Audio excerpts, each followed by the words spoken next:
오늘 말씀은 예수님께서 한 율법사의 질문에 대답하신 내용입니다. 이 사람이 선한 의도로 한 건 아니고 예수님을 시험하기 위해서 예수님께 질문하셨지만, 예수님은 그 질문을 통해 하나님의 말씀에 아주 중요한, 정말 응축된 최고의 진리의 말씀을 선포하십니다. 성경에서, 하나님의 말씀에서 가장 큰 계명이 무엇입니까?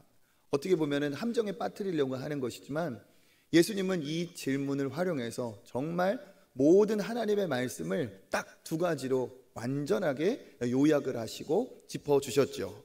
오늘 그 말씀입니다. 마태복음 22장 37절에서 우리 40절까지 같이 읽습니다. 예수께서 이르시되 내 마음을 다하고 목숨을 다하고 뜻을 다하여 주 너의 하나님을 사랑하라 하셨으니 이것이 크고 첫째 되는 계명이요 둘째도 그와 같으니 내 이웃을 내 자신같이 사랑하라 하셨으니 이 두 계명이 온 율법과 선지자의 강령이니라. 아멘. 이 두 계명이 율법과 선지자의 강령이다. 구약 성경을 한마디로 말해서 제일 중요한 이야기다 하는 겁니다. 그러면 여기 있는 것처럼 그 두 계명이 무엇입니까? 마음을 다하고 목숨을 다하고 뜻을 다하여 누구를 사랑하라? 주 너의 하나님을 사랑하라. 이것이 최고의 계명 첫 번째입니다. 이것으로 마치지 않죠? 이것이 첫 번째라면 두 번째 계명이 따라옵니다. 그것이 무엇입니까? 내 이웃을 내 자신과 같이 사랑하라. 내 이웃을 내 자신과 같이 사랑하라.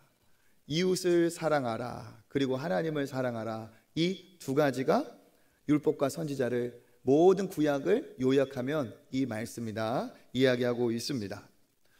어떻게 생각하면은 하나님 사랑, 이웃 사랑 두 가지라고 볼 수 있지만, 이 두 가지가 각각 별개일까요? 하나님을 사랑하는 것과 이웃을 사랑하는 것이 따로따로의 계명일까요? 두 가지처럼 보이지만 사실 하나님을 사랑하는 것과 이웃을 사랑하는 것은 굉장히 일맥상통한, 이것이 연관성이 있습니다.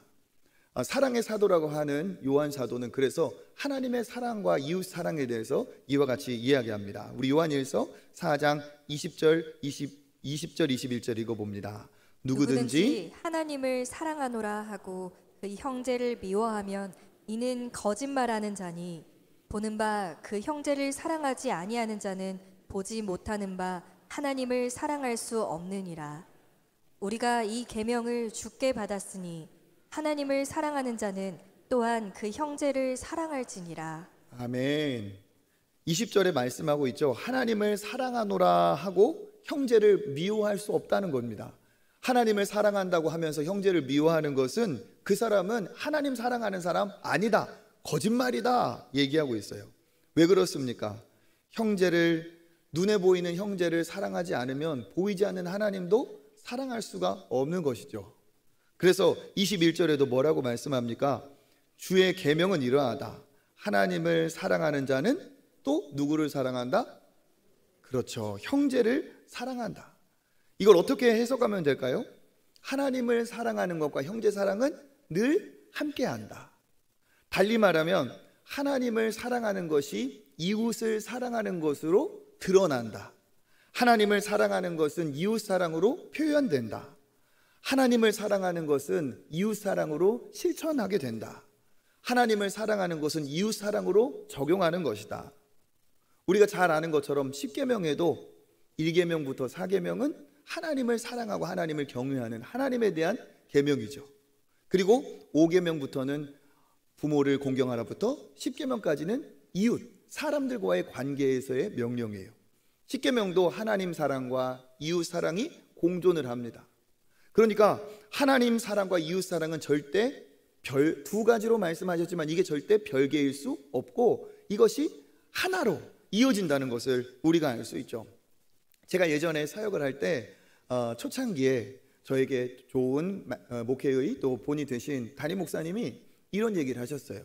성도들을 감동을 시켜라. 성도를 감동시키는 목회자가 되어야 된다. 이런 얘기를 교역자들한테 많이 얘기하셨어요. 근데 그 이유가 무엇이냐? 성도들을 감동시키는 목사가 곧 하나님을 감동시키는 목사다, 이렇게 얘기하시는 거예요. 제가 그것을 이제 목회 초창기니까 곰곰이 한번 생각을 해봤어요. 과연 성도를 감동시키는 것이 하나님을 감동시키는 것일까? 곰곰이 생각해 보니까 그 말씀이 맞더라고요. 왜? 하나님께서 우리를 택하셔서 성도들과 함께 신앙생활 하도록 했다면 하나님을 감동시키는 사람이 되고 싶다. 그 방법이 뭡니까? 내게 맡겨주신 성도들이 목회자의 섬김과 아름다운 섬김으로, 그 양육으로 정말 감동하고 그 감사를 느낀다면 그것이 곧 하나님을 감동시키는 것이 되겠구나. 하나님이 사랑하는 성도를 감동시키는 것이 하나님을 곧 감동시키는 것이구나. 이것이 같다는 것이 진짜 믿어지더라고요. 맞구나. 여러분, 이웃을 사랑한다는 것과 하나님을 사랑한다는 것은 별개가 그래서 아닙니다. 한번 돌아보세요. 우리 주변에, 여러분 주변에 하나님을 사랑하시는 분, 이분은 정말 하나님을 정말 사랑하시는 분이야, 아름다운 믿음이 있는 분이야, 한번 떠올려 보세요.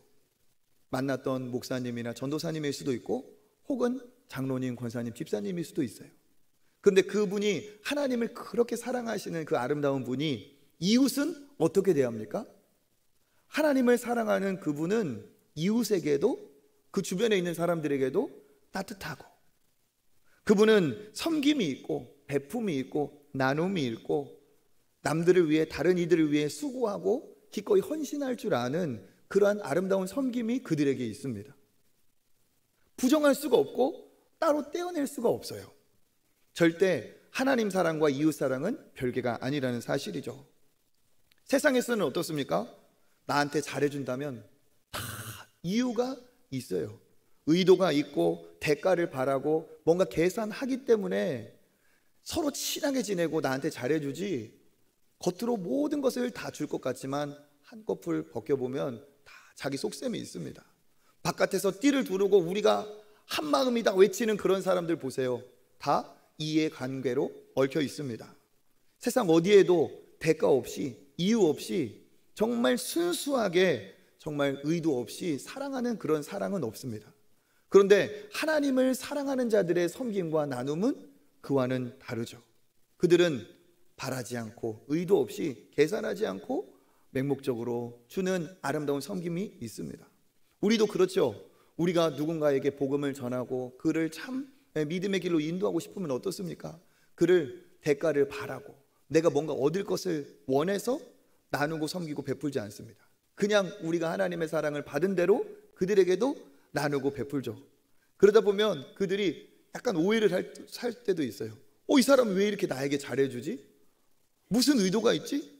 의도가 없는데 그냥 내가 하나님 믿는 게 너무 기쁘고 감사하고 이웃에게 베풀고 싶어서 베푸는 건데 그것을 가지고 오해할 수도 있어요. 그런데 어떻습니까? 우리의 마음을 이해하게 되면 그들도 마음을 활짝 열기도 합니다.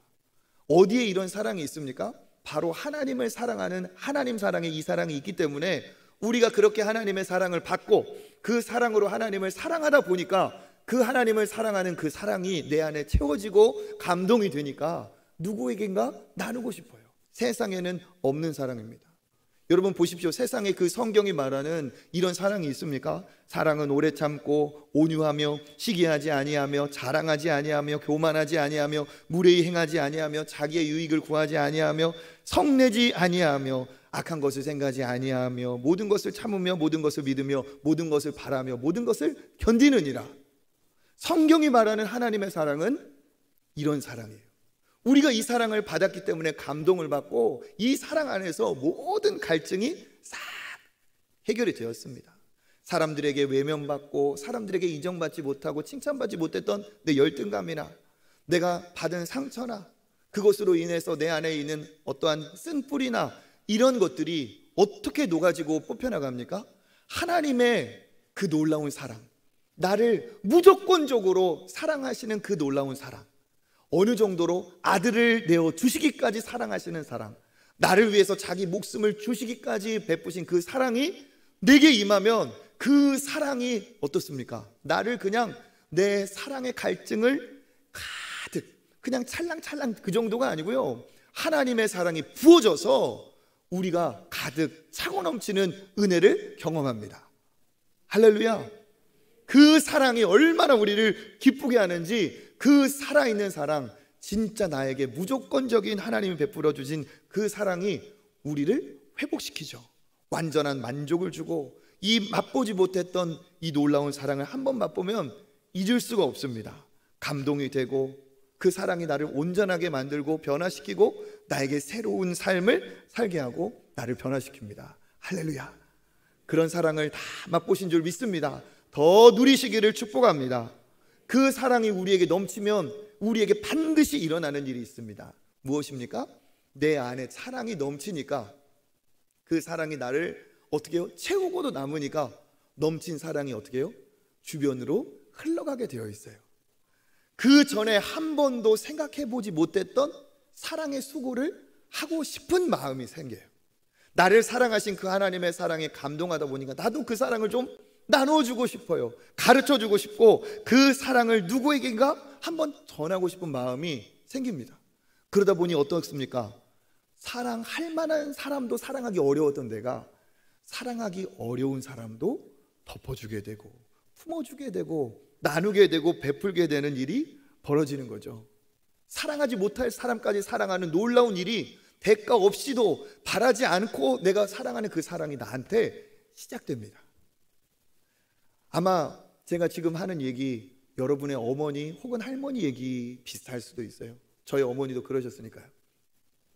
안 믿는 집에 시집 온 며느리, 처음 예수님을 믿게 된 그러한 어머니들, 어떻게 신앙생활 시작하시죠? 남편의 핍박이 있습니다. 무서운 부모님의 억압이 있을 수도 있어요.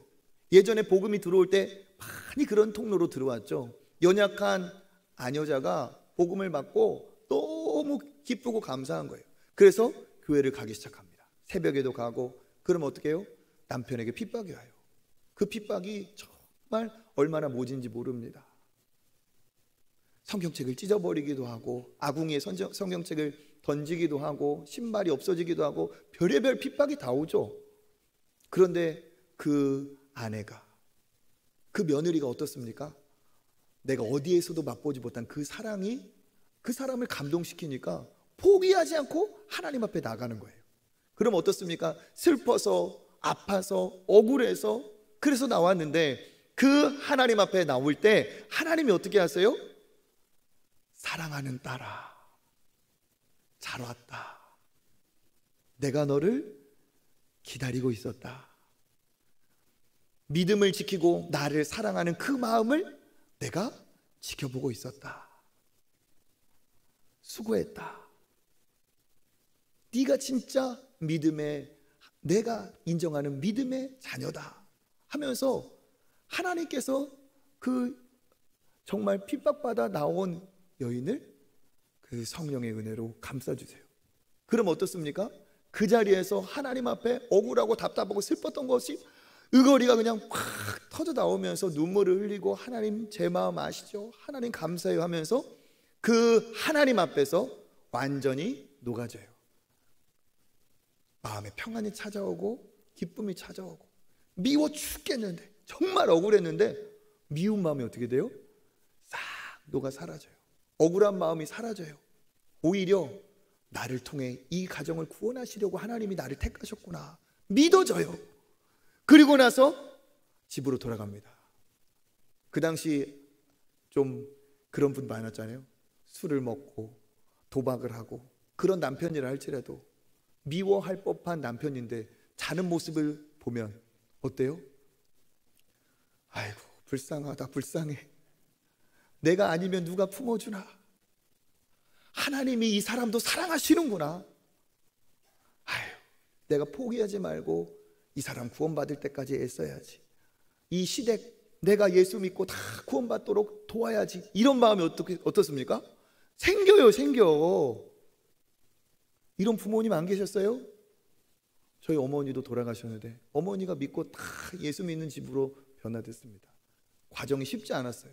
사랑할 만하고 섬길 만해서 한 것이 아닙니다. 사랑할 수 없었고 너무 모진 핍박도 있었는데 하나님이 내게 사랑을 주시니까 그 사랑의 힘이 그냥 흘러 넘쳐서 사랑하지 못할 사람까지, 미워해야 될 사람까지 그냥 덮어버리는 거예요. 그것이 뭡니까? 이게 하나님의 사랑이에요.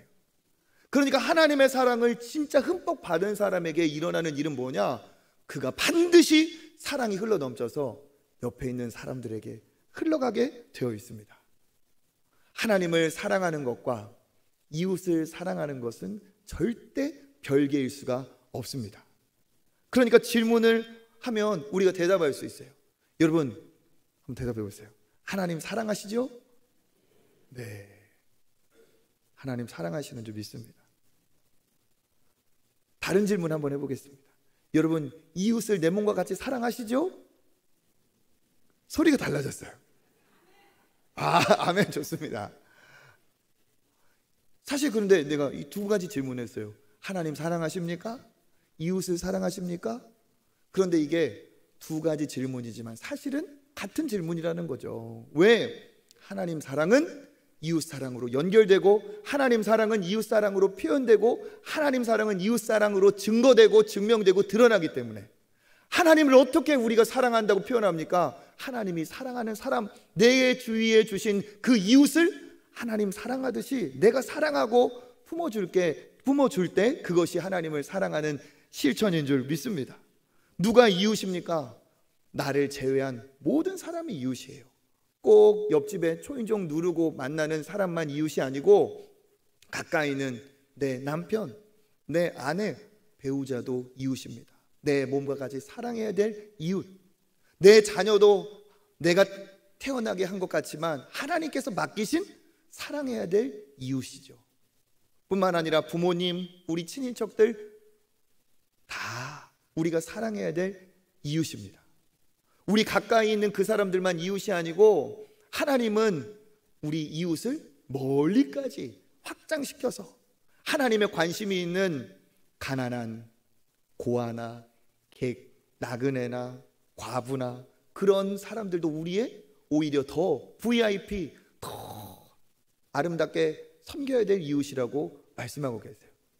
그러니까 오늘 우리 선교사님도 예배에 참석하셨는데, 우리 선교사님이 섬기는 우리가 한 번도 만나지 못한 그러한 선교지에 있는 이름 모를 분들까지 우리의 뭡니까? 이웃이에요. 이웃. 하나님은 우리가 그렇게 넓은 인간관계로 하나님의 사랑을 실천하기를 원하시는 줄 믿습니다. 그래서 우리가 하나님 앞에 어떠한 삶을 살아야 될까? 저는 바라고 기도합니다. 저뿐만 아니라 우리 초청교회 모든 분들이 정말 서로가 서로를 내 몸과 같이 사랑하는 이웃이 되기를 간절히 원합니다. 다른 사람, 멀리 있는 사람 사랑하려고 할 것이 아니고, 내 곁에 있는 사람부터, 오늘 만나는 우리 집사님, 권사님, 장로님, 여기서부터 사랑을 시작하는 것이, 이게 진짜 사랑의 실천이라는 거죠. 그래야 어떻게 됩니까?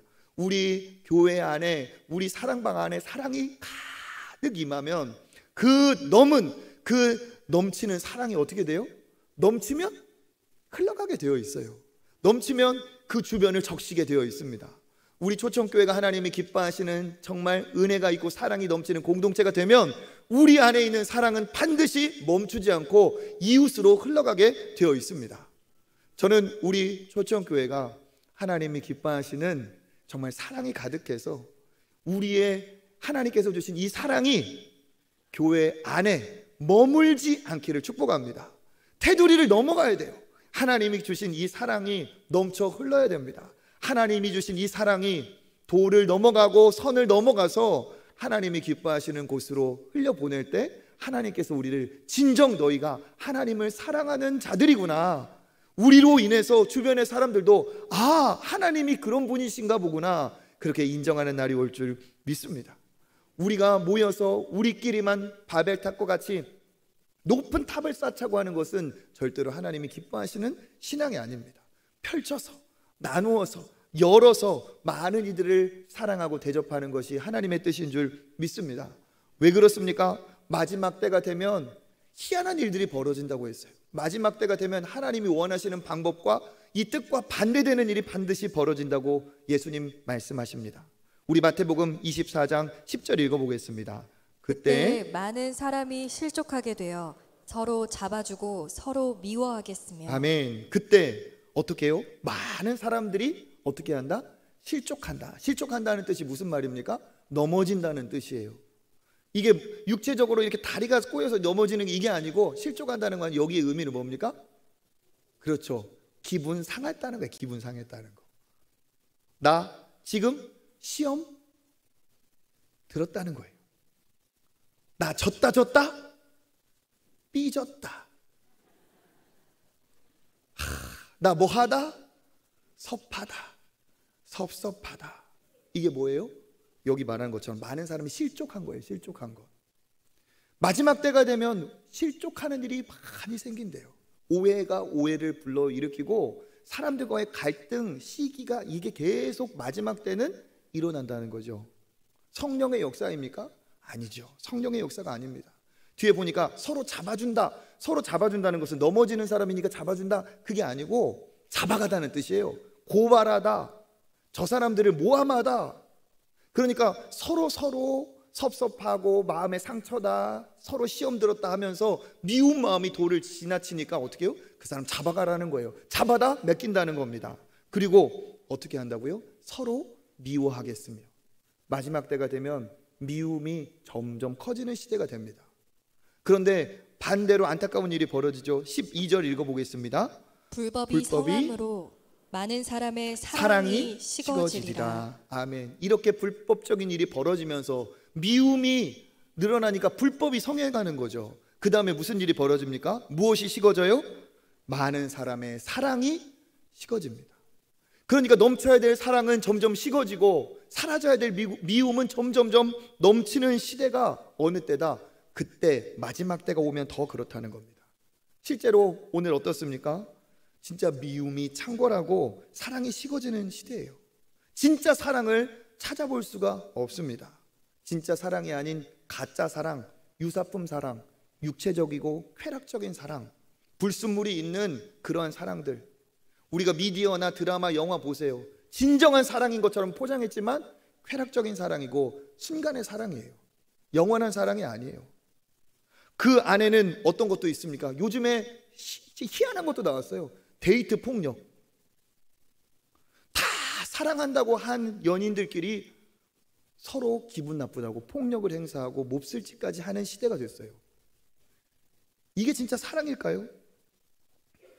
이렇게 사랑이 가짜 사랑이 난무하고 또 사랑하지 말아야 될 것을 또 사랑하는 시대가 됐습니다. 뭘 사랑하냐? 오로지 나만 사랑해요. 극단적인 이기주의, 개인주의. 나만 사랑하고 나만 잘 되면 된다는 이 잘못된 자기애. 이게 마지막 때의 특징입니다. 디모데후서 3장 2절 읽어보겠습니다. 사람들이 자기를 사랑하며 돈을 사랑하며 자랑하며 교만하며 비방하며 부모를 거역하며 감사하지 아니하며 거룩하지 아니하며. 아멘. 사람들이 누구를 사랑한다고요? 자기를 사랑한대요. 자기. 나를 사랑해.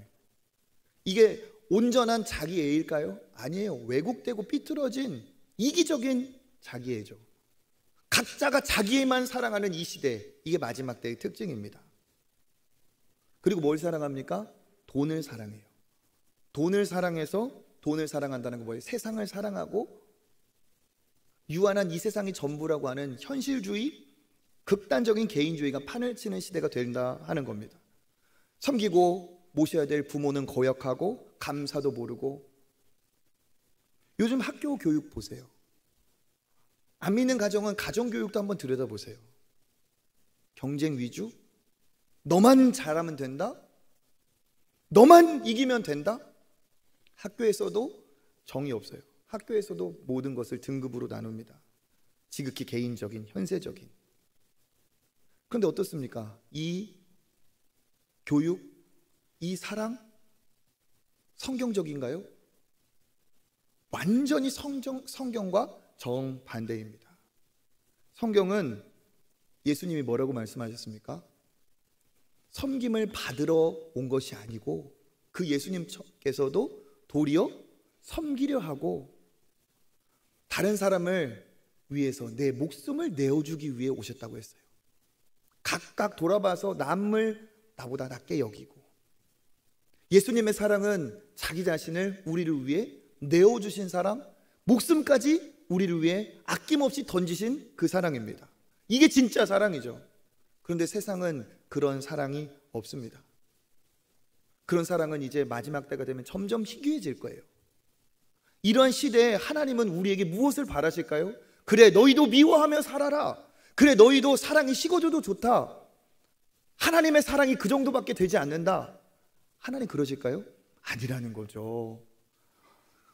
오늘도 여전히 우리를 무조건적으로 사랑하시는 그 하나님의 사랑을 우리에게 하나님 부어주신다면, 우리는 세상에 아무리 사랑이 식어지고 미움이 대단하게 넘친다 할지라도 우리는 하나님의 사랑대로 이웃을 사랑하며 살아가기를 하나님은 원하시는 줄 믿습니다. 이것이 바로 우리의 정체성이에요. 정체성. 왜 그러느냐? 우리가 스스로, 그리고 사람들이 우리를 무엇라고 부릅니까? 그리스도인, 이렇게 불러요. 그리스도인. 영어로는 크리스천, 기독교인. 다 무슨 말입니까? 누구의 사람이라는 거예요? 예수님의 사람, 그리스도의 사람. 우리의 별명이, 사람들이 우리를 말하는 것이 우리는 예수의 사람이고 그리스도의 사람이래요. 그러면 우리가 세상에서 어떤 모습으로 보여줘야 됩니까? 예수님의 모습으로, 우리의 목소리 안에서, 우리의 말 안에서 예수님의 음성이 들리고 우리의 삶 안에서 예수님의 삶이 들여다 보이는 것이, 이게 그리스도인이에요. 그것이 어떻게 드러날까요? 더 높아지고 더 내가 힘을 갖고 힘을 과시하며 드러날까요? 아닙니다. 아니에요. 오히려 더 섬기고 낮아지고 베풀고 이웃을 위해 대가를 치르고 희생하고, 예수님이 그렇게 사셨던 것처럼, 십자가에서 자기 목숨을 내어주시기까지 우리를 사랑하신 것처럼, 그렇게 우리가 사랑을 실천할 때 우리의 모습 안에 진짜 당신의 모습 속에 예수님이 계십니다. 진짜 당신의 목소리, 당신의 말 안에서 예수님이 계십니다. 이렇게 얘기하겠죠. 우리는 어떤 사람이냐? 우리는 구원받은 사람. 여기 우리가 있는 이유는 하나님께서 천국의 영생의 복을 주셨기 때문에, 우리가 여기 앉아 있는 이유는 달리 말하면 하나님의 사랑 때문에 이 자리에 있는 줄 믿습니다. 어떤 사랑입니까? 자기 자신을 기꺼이 내어주신, 생명 주신 사랑, 아들을 내어주신 하나님 아버지의 사랑, 가짜가 아닌 진짜 그 사랑으로 우리가 구원받습니다. 그러면 우리가 구원받았으니까 구원받은 것으로 끝인가요? 아닙니다. 구원하셨다면 하나님의 사랑을 받은 우리에게 우리의 사명은 이웃을 사랑하며 하나님의 사랑을 전하고 실천하기를 하나님은 원하시는 줄 믿습니다. 나를 향한 하나님의 뜻은 아버지를 사랑하고 이웃을 사랑하는 거예요. 분명히 내 안에 하나님이 찾아와 내 안에 계신다면, 그리고 우리가 예배 드릴 때마다, 기도할 때마다, 찬양할 때마다 하나님이 은혜를 주셔서 하나님께서 나를 위로하시고 내게 힘을 주시고 나를 치료해 주시고 내 연약함을 새롭게 고쳐주신다면, 그 성령님은 반드시 내 안에서 꿈틀거리며 역사하게 되어 있습니다. 생명이기 때문에. 그 생명 주신 예수님의 사랑은 우리를 어떻게 움직이게 하느냐? 사랑하게 만들어요. 나누게 만들고 베풀게 만듭니다. 내 곁에 있는 사람들에게 마음을 쏟고 관심을 갖고 그를 섬기게 해요.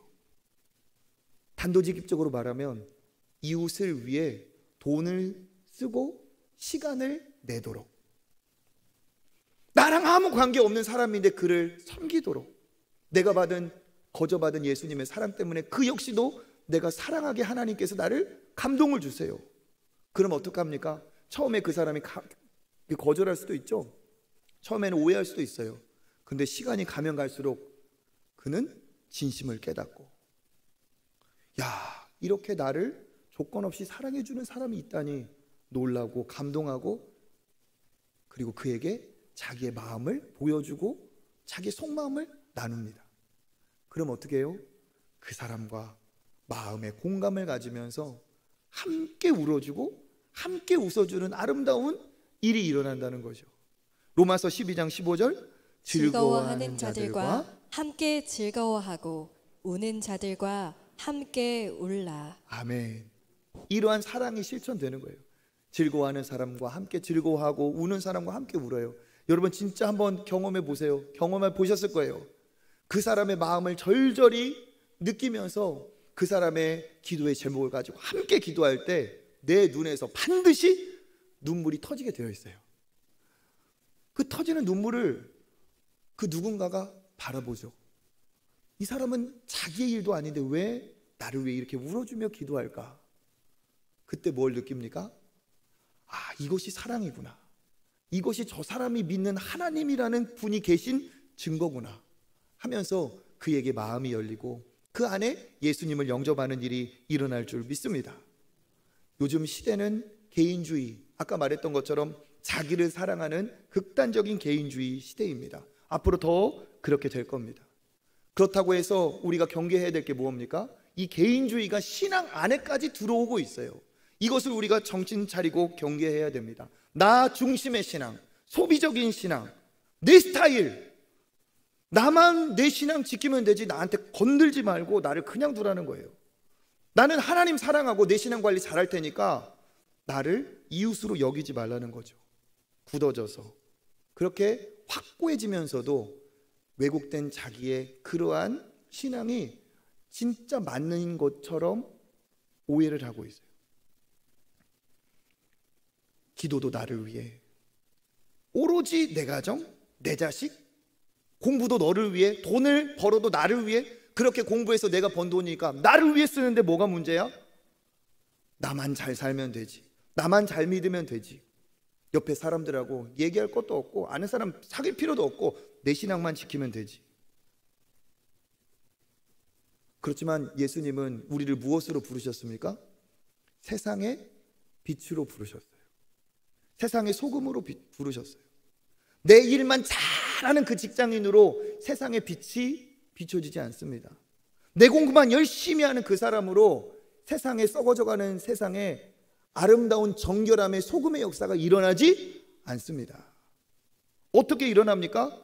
하나님이 나를 구원하시고 그 놀라운 사랑을 베풀어 주셨으니 그 대가 없이 받은 사랑을 받은 내가 대가 없는 나눔과 섬김과 내가 그렇게 대가를 치러가며 살아가야겠다는 그 사람이 세상에, 어두운 세상에 한 줄기의 빛이 되고 자기 자신을 사랑하는 이러한 부패한 시대에, 미움이 창궐하는 시대에 소금과 같은 역할을 할 줄 믿습니다. 나중에, 지금은 바빠요.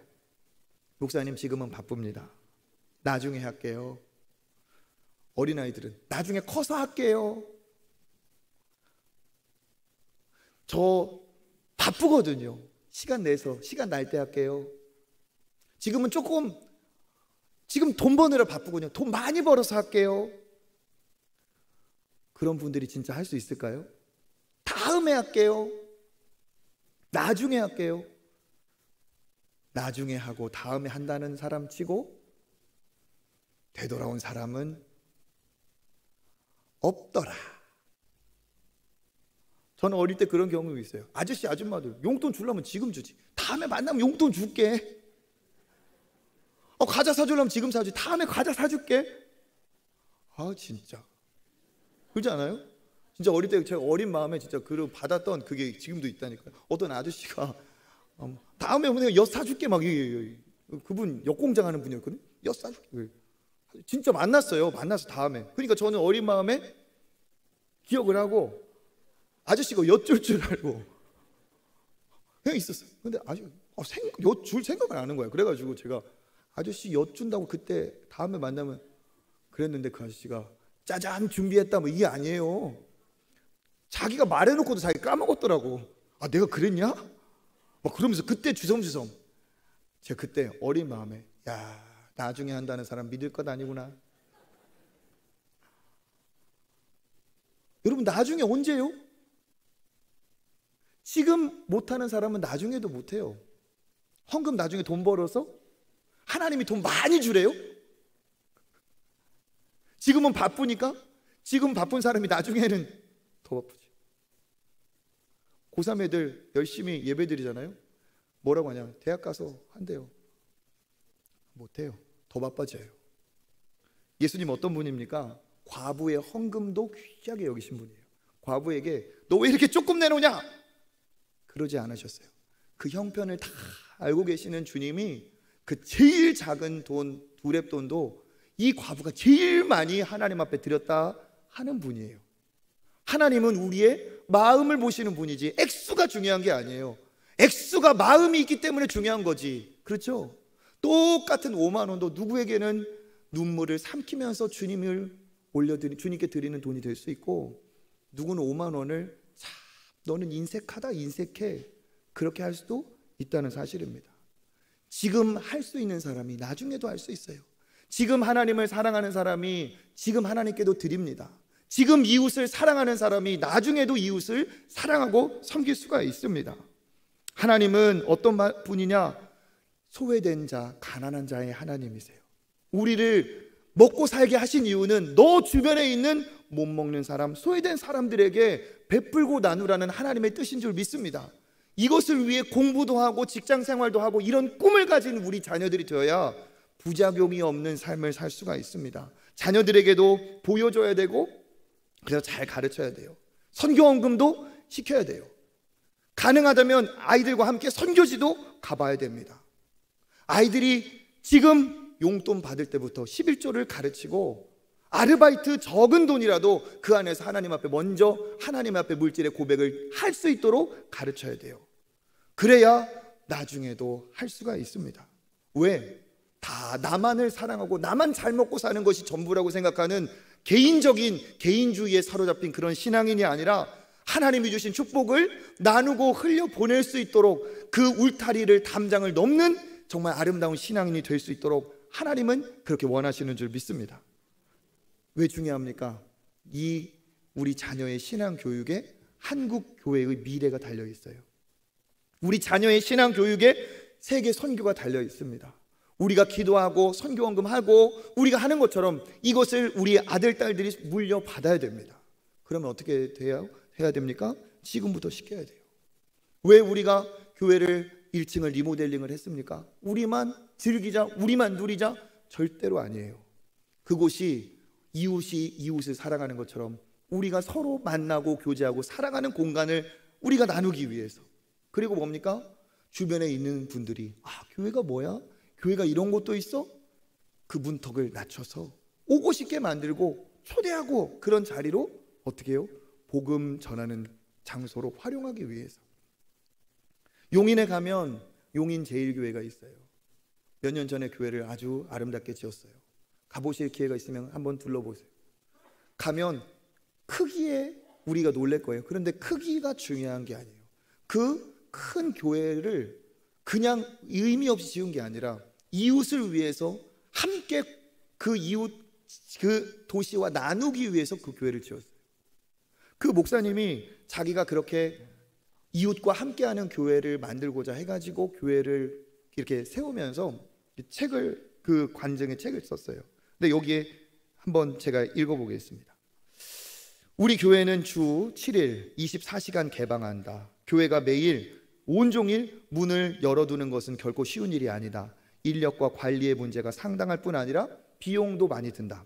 그러나 구더기가 무서워 장 못 담글까 하는 말이 있듯이, 교회는 구더기가 무서워 장을 못 담가서는 안 된다.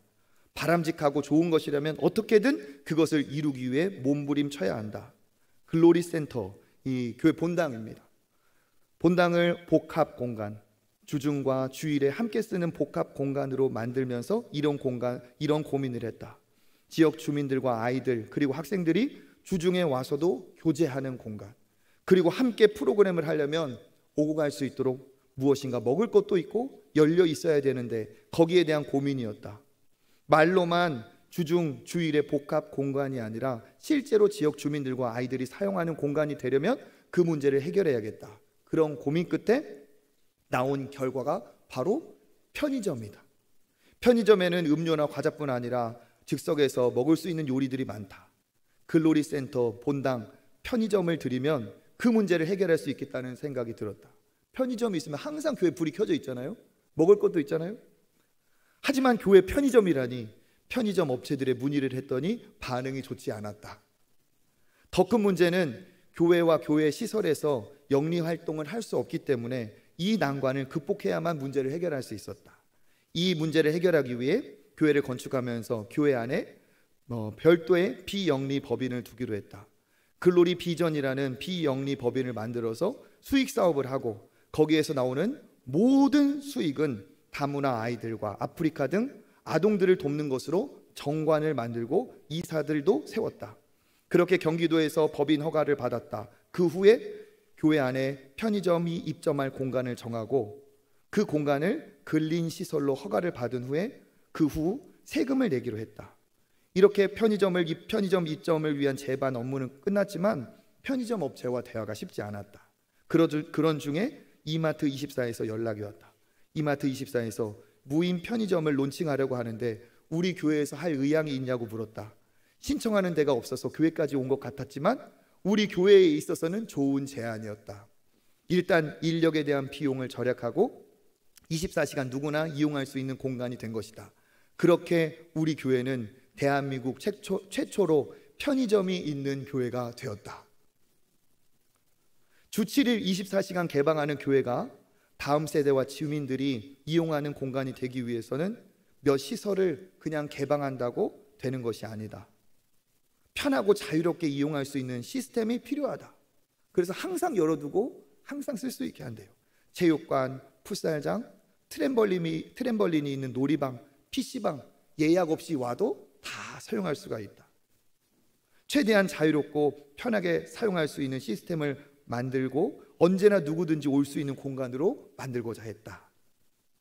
그 문제들을 해결할 수 있는 대안을 고민하고 만들어가는 것이 중요하다. 그래서 우리 교회는 주 7일 24시간 교회를 개방하기 위해 교회 관리 시스템을 세콤으로 모두 전환했다. 인력을 최소화하고 시스템으로 바꾼 것이다. 이제 학교 수업이 끝나면 아이들은 가방을 메고 우리 교회로 온다. 교회로 온 아이들은 PC방이나 놀이방, 풋살장, 체육관으로 가서 놀기도 하고 북카페나 세미나실에서 공부하기도 한다. 젊은이들은 청춘 게러지에서 담소를 나누기도 한다. 특히 맞벌이 부부의 자녀들이 시간을 보내다가 엄마 아빠가 퇴근하면 교회에서 만나는 장면을 보곤 한다. 글로리 센터가 맞벌이 부부가 아이들을 맡길 만한 안전한 장소로 소문난 것이다. 그럼 성도들만 올까요? 주민들도 오겠죠. 특히 토요일에 아빠들이 애들을 데리고 온대요. 그런 아빠들이 글로리 센터에서 아이들을 풀어놓고 본인들은 로비에 있는 소파에서 낮잠을 잔다. 이런 아빠들이 한둘이 아니다. 그들 중 상당수는 우리 교회의 교인이 아니다. 그러다가 그 아빠들이 이후에 우리 교회에 대한 좋은 인식을 가지고 등록을 하는 사례가 있다. 언제부턴가 교회가 관리의 불편함을 이유로 문을 닫고 있다. 말로는 열린 교회를 표방하지만 실상은 닫힌 교회가 된다. 문을 닫는다는 것은 교회가 지역에 담을 쌓는 것이고 그 교회는 결국 고립된 성으로 존재한다. 문을 열면 힘들다, 어렵다, 비용이 많이 든다. 하지만 교회는 언제나 열려 있어야 한다. 이 교회를 우리 목사님들과 작년에 이렇게 교회 탐방, 선진교회 탐방으로 가봤어요. 갔더니 별 공간이 있어요. 용인이니까 주변에 대학이 있잖아요. 댄스 동아리들이 와서 연습할 수 있는 댄스 연습실, 거울 쫙 붙어 있고, 악기를 다루는 이제 예술 학생들도 있으니까 피아노가 있고 음악을 연습할 수 있는 연습실. 뿐만 아니라 아이들이 좋아하는 PC방, 거기에서 PC방 이제 자격이 있어요. 뭐 성구를 암송해야 되고 뭐 그런 거 있어요. 1시간 하고 나갔다 와야 되고 막 그런 거. 키즈 카페가 있어요. 그런데 키즈 카페를 아주 잘 만들어놨는데 거기에는 이 열린 이제 엄마들을 위한 카페가 있어요. 그러니까 엄마들이 교회를 안 다녀도 거기에서 애들을 풀어놓고 차를 마시면서 주중에도 모이는 거예요. 그러면 그 교회는 젊은이들이나 아이들이 주일에 많을까요? 아주 이래서 그냥 망해가고 지금 힘들어서 쩔쩔매고 있을까요? 네, 말할 필요가 없죠. 전도는 자연히 되고 이런 교회가 있다면 나도 신앙생활 해보겠다는 사람들이 늘어나고 있어요. 이웃을 사랑하는 게 뭡니까? 오는 사람 잘 맞이하는 것도 사랑하는 거지만 누구나 올 수 있는 공간이 열리고 오시는 분들을 우리가 맞이하고 더 데려올 수 있는 이것이 정말 이웃 사랑인 줄 믿습니다. 우리가 마지막 때 해야 될 것은 이웃 사랑이에요. 하나님을 사랑한다면 나만 보지 말고 서로 돌아보아야 됩니다. 히브리서 10장 24절. 서로 돌아보아 사랑과 선행을 격려하며. 아멘. 어떻게 하라고요? 돌아봐. 너만 보지 말고, 너의 앞길만 보지 말고, 너의 돈만 보지 말고, 너의 수준만 보지 말고 옆에 있는 사람을 돌아보라는 거예요. 무엇하기 위해? 사랑과 선행으로 격려하기 위해서. 우리가 있음으로 어떻습니까? 우리가 은혜를 받고 하나님의 사랑을 받았다면 그것이 우리 안에 머물러 있어야 되는 거예요? 아니라는 거죠. 우리가 하나님의 사랑을 받았으면 그 사랑이 돌아보며 그들에게 사랑하고 섬기고 나누고 격려하면서 흘러가야 하나님이 우리에게 사랑을 주신 이유가 달성이 되는 겁니다. 그래서 어떻게 해요? 혼자만 살아요? 아니에요. 모이기에 힘써야 되겠죠. 그 다음 절이 잘하는 구절이에요. 25절 시작. 모이기를 패하는 어떤 사람들의 습관과 같이 하지 말고 오직 권하여 그날이 가까움을 볼수록 더욱 그리하자. 아멘. 뭐를 패하지 말고요? 모이기를 패한다. 패한다는 것은 버린다, 포기한다는 뜻이에요. 그러니까 마지막 때가 되면 서로 미워하고 서로 실족하고 하니까 모이지 않고 서로 사랑하려고 노력하지 않아요. 사랑도 수고해요. 쉽지 않아요. 그러니까 모이기 싫은 거죠. 그런데 성경은 얘기합니다. 너희는 그러지 말아라. 너희는 그런 사람들의 습관처럼 하지 말고 오직 뭐해서? 권해서.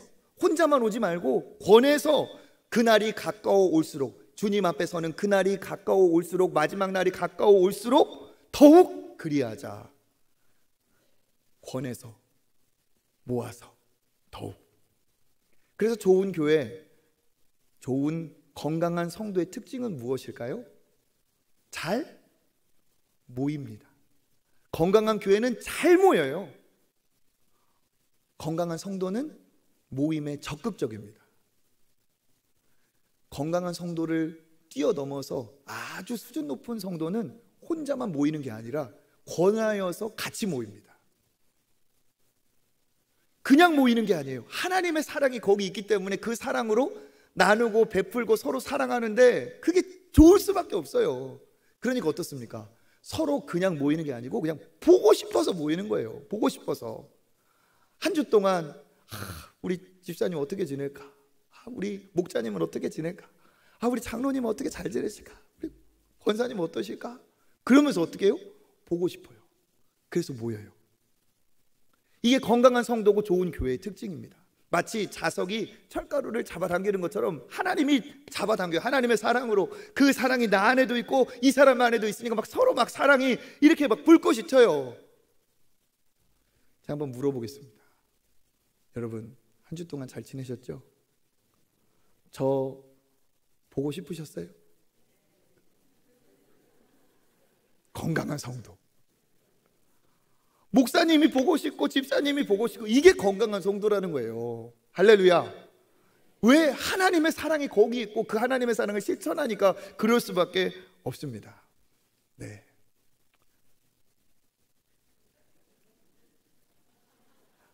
네. 저를 보고 싶었어요. 네.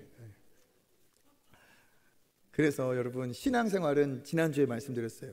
두 가지 성전은 기둥이 있다. 말씀과 기도의 기둥. 그렇다면 우리의 신앙에도 두 가지 기둥이 있어요. 첫 번째는 뭡니까? 오늘 이렇게 모인 이 대그룹의 이 기둥이에요. 여기에만 있는 하나님의 놀라운 임재와 영광과 강력한 성령의 역사 선포되는 말씀, 이거는 다른 곳에 없어요. 그렇지만 이것이 신앙생활의 전부라고 생각하시면 안 됩니다. 예배 드렸으니까 끝나지. 그건 신앙생활이 아니에요. 어떻게 해야 됩니까? 이웃에게 사랑을 나눠야 돼요. 내 마음을 나누는 공동체가 있어야 됩니다. 친밀하고 격려하며 깊고 따뜻한 관계를 맺어가야 됩니다. 관계 안에서 교제하고 나누고 말씀을 적용하는 그러한 가족애를 가질 그러한 소그룹이 있어야 됩니다. 건강한 성도는 그래서 이 하나님 앞에 대그룹의 집회와 소그룹의 관계가 공존을 해요. 하나님 앞에 내가 수직적인 사랑의 은혜를 나누었다면 하나님 앞에 서로를 사랑하는 수평적인 사랑이 함께 갈 때 이게 진정한 건강한 성도라는 사실입니다. 대그룹이 먼저이지만 그것이 전부가 아니고 함께 울고 함께 웃는 영적 가족, 애를 나눌 수 있는 소그룹이 내게 있어야 돼요. 내가 와서 나를 반겨주는 사람이 있고 내가 기쁨으로 맞이할 수 있는 사람이 이 안에 있어야 그것이 진정한 하나님이 기뻐하시는 아름다운 공동체라는 사실이죠. 교회는 무엇입니까? 그리스도의 몸이라고 했어요. 그리스도와 수직적으로 연결된 것만으로 몸이 아닙니다. 몸은 서로가 서로에게 또 연결이 되어 있어요. 서로가 서로에게 연결이 되어 있기 때문에 이게 온전한 그리스도의 몸이죠. 우리는 하나님을 뭐라고 부릅니까? 아버지. 하나님을 아버지라고 불러요. 주기도문 어떻게 하죠? 우리 마태복음 6장 9절. 그러므로 너희는 이렇게 기도하라. 하늘에 계신 우리 아버지여, 이름이 거룩히 여김을 받으시오며. 아멘. 너희는 이렇게 기도하라. 누구요? 우리 아버지요. 하늘에 계신 아버지요, 이것도 아니고, 하늘에 계신 내 아버지요, 이것도 아니고, 누구의 아버지? 우리의 아버지. 그 뒤에도 똑같습니다. 우리에게 일용할 양식을 주시옵고, 우리가 우리에게 죄 지은 자를 우리에게 사하여 준 것 같이 우리의 죄를 사하여 주옵시고, 우리를 시험에 들게 하지 마시고. 다 뭡니까?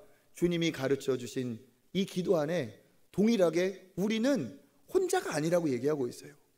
우리는 한 아버지 안에 영적 가족이에요. 옆에 있는 사람도 하나님을 아버지라고 부르고 나도 하나님을 아버지라고 부르면 그 아버지 앞에서 우리는 한 형제 자매가 됩니다. 그래서 예수님도 뭐라고 말씀하셨습니까? 예수님 앞에 찾아온 예수님의 부모님, 예수님의 어머니와 예수님의 동생들을 두고 예수님은 이렇게 얘기하셨어요. 마태복음 12장 49절. 손을 내밀어 제자들을 가리켜 이르시되 나의 어머니와 나의 동생들을 보라. 아멘. 제자들, 그 앞에 있는 제자들에게 육신의 혈연의 어머니와 인연을 끊는다는 게 아니죠. 하나님 아버지의 그 사랑 안에서 그 앞에 있는 제자들이 나의 어머니고 나의 형제다, 나의 자매다 얘기하고 있어요. 그러니까 신앙인들에게는 두 가지 가족이 존재합니다. 하나님이 두 가지 가족 다 주셨어요. 첫 번째는 뭡니까? 천륜이라고 하는 혈연. 육신의 부모님과 형제자매, 우리의 가족이죠. 당연하죠. 그런데 이것만이 가족이 아니고 뭡니까? 예수 그리스도 안에서 하나님의 자녀가 되었다면 하나님 안에서, 하나님 아버지 안에서 옆에 있는 분들도 우리에게 형제 자매입니다. 형제 자매. 아버지의 뜻은 뭘까요? 너희들이 형제 자매니까 서로 사랑하며 지내라. 아이를 낳아서 길러보신 분들은 경험해 보셨을 거예요. 처음에는 큰애를 딱 하나님 주시잖아요. 그러면은 둘이 열심히 키워요. 그러면 1년, 2년 걔는 부모의 사랑 안에서 자라요. 그런데 어느 날 엄마의 배가 갑자기 점점점 불러오더니 이게 엄마의 배가 왜 이렇게 부르지? 며칠 동안 안 보여. 그러다가 다시 돌아온 엄마에게 배가 홀쭉해진 대신에 낯선 아이가 안겨 있는 거예요. 그걸 보는 순간 어떨까요? 아이는 충격받아요. 왜? 자식이라곤 나밖에 없었는데, 엄마 아빠 내가 다 독차지했는데 보니까 이제 이 조그만 녀석이 나 대신 엄마 젖을 다 차지하고 나 대신 아빠의 관심을 차지하고, 아빠가 그전에는 야 누구야 나한테만 그랬는데 와가지고 퇴근하고 나한테 인사하고 저쪽으로 가버려. 충격을 받아요. 충격을 받아. 그러면 지혜로운 부모들이 어떻게 합니까? 그 아이가 이 새로 태어난 아이를 동생으로, 가족으로 받아들일 수 있도록 어떻게 해요? 계속 지혜롭게 자리를 만들죠. 이게 뭡니까? 이게 부모의 마음이라는 거예요. 하나님은 나만 자녀라고 말하지 않으십니다. 옆에 있는 분들도 하나님은 자녀로 보세요. 그러면 그 아버지의 뜻은 뭡니까? 우리가 서로 주 안에서 형제 자매가 되어 사랑하기를 원하시는 줄 믿습니다. 우리는 남이 아니에요. 우리는 주 안에서 사랑해야 될 이웃인 줄 믿습니다. 이 자리에서는 그 사랑을 나눌 수가 없어요. 어떻게 해야 됩니까? 남전도회로 가고 여전도회로 들어가고 사랑방으로 들어가는 거예요. 그래서 진짜 내 마음을 가족과 같이 나눌 수 있는 그런 분들과 함께 울고 웃으며 이렇게 신앙생활할 때 이게 하나님이 기뻐하시는 하나님 중심적이고 이웃을 사랑하는 온전한 신앙인 줄 믿습니다. 그래서 저는 말씀드리고 싶어요. 어떤 분들은 이게 전화하면 당황하시는 분이 있어요. 신방 가겠다고 하면 거절하시는 분도 있어요. 교회를 나오긴 나오지만 등록하기가 주저 고민되는 분도 계세요. 한동안 그냥 예배만 왔다 갔다 하는 분 계세요.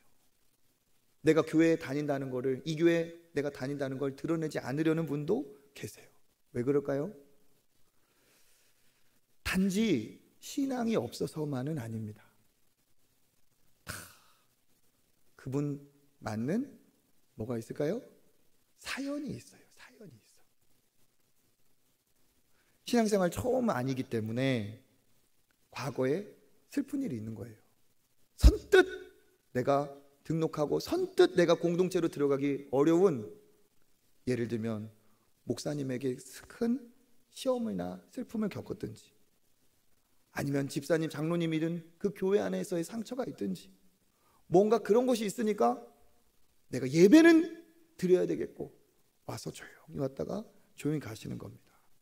그런 분이 이 자리에도 계실 거예요. 그런데 저는 탓하지 않습니다. 은혜 많이 받으시고 하나님께서 여러분에게 큰 회복을 주시기를 축복합니다. 그런데 존중하지만, 그래서 등록해라 이제 그렇게 하지 않지만, 언제까지 그렇게 지내실 수만은 없습니다. 낯선 교회로 옮겨서 등록한다는 건 쉬운 일이 아니에요. 이 교회만 수십 년 다닌 분은 못 느낄 거예요. 다른 교회 한 번이라도 가보면 내가 오는 사람들 맞이할 줄만 알았지, 이 교회는 화장실이 어디야? 이 교회는 어디로 가야 예배를 드릴 수 있어? 정말 낯설고 당황스러워요. 그런 일을 겪으시는 분이 여기에 계실 수 있어요. 그런데 그럼에도 불구하고 우리가 다시 결단하고, 그럼에도 불구하고 다시 힘을 내야 될 이유는 뭡니까? 여전히 교회는 예수 그리스도의 몸입니다. 여전히 하나님이 우리의 아버지이시고, 여전히 우리는 주 안에서 사랑하고 교제를 나누어야 될 그리스도의 몸인 줄 믿습니다. 그래서 여러분, 용기를 좀 내세요. 다시 결단을 하세요. 시간이 모자라다면 조금 시간을 드릴 수 있어요. 생각해 볼 수 있어요. 그런데 그대로 멈춰서 이방인처럼 손님처럼 왔다가 그냥 가시는 분은 안 계시길 바랍니다. 말씀드리면 우리 교회 정도면은 괜찮은 교회입니다. 등록하셔도 해치지 않습니다. 등록하셔서 새가족 교육도 받으시고 소그룹 안에 들어가셔서 영적 가족을 만나세요. 형제 자매를 만나세요. 하나님의 사랑을 더 진하게, 더 감동적으로 느낄 수가 있습니다. 그것이 진짜 신앙생활이에요. 대그룹과 소그룹의 조화를. 하나님은 우리가 하나님을 사랑한다면 그렇게 이웃을 사랑하기를 원하십니다. 예수 그리스도가 우리를 십자가에 우리를 위해 죽으심으로 하나님과 원수된 우리를 화목하게 하셨다면 우리는 서로가 화목하기를 하나님도 원하시는 줄 믿습니다. 그래서 말씀드려요. 변두리에 계신 분들은 발이라도 조금 담궈보세요. 많이 하라고 안 합니다. 발목까지만 담궈보세요. 그리고 지금 발목만 담그고 계신 분들 있죠? 그냥 발만 걸치고 계신 분들, 그분들도 언제까지 발만 걸치고 사시겠습니까? 내 신앙을 위해서라도 이제 몸을 담그시기를 축복합니다. 함께 울고 함께 웃는 아름다운 교제를 이루시기를 바라겠습니다. 전도회로 또 사랑방으로 가셔서 하나님이 기뻐하시는 이 교제 안에서 다시 한번 하나님이 주시는 은혜로 힘을 얻고 귀하게 쓰임 받으시기를 주님의 이름으로 축복합니다.